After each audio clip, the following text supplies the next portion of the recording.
I would like to do something that leaves the world a little better than it was when I came into it. I think you have. But I don't know what that would be, but thank you for saying that. I appreciate it. Can you think of what in your career is your proudest achievement? No, I really can't. I've had some colossal failures. Well, we all I've had some failures that I thought were colossal failures, and somebody pulled it out at the last minute.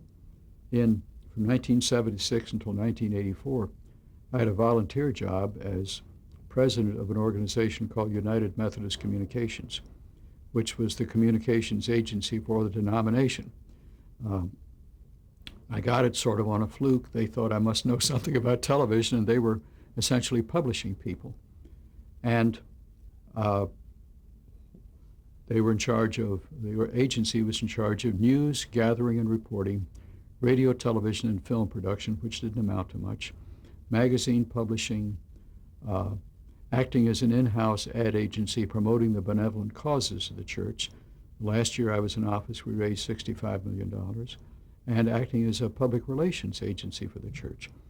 I tried in 1980 in Indianapolis to get the denomination to buy a television station because I said, it's a money machine. You keep 23 cents of every dollar that comes through the front door.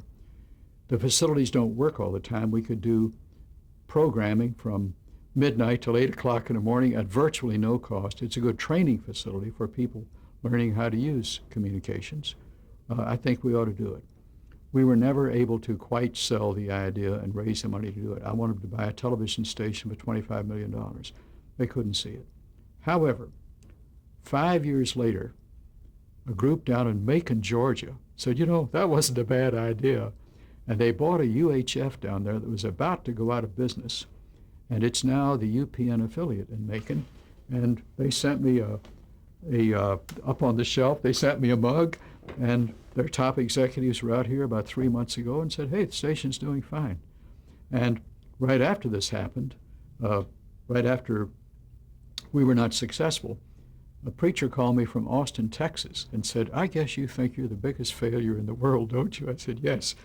He says, well, you're not quite, because you got us thinking about it, and we're buying time on a television station and broadcasting our Sunday morning worship service.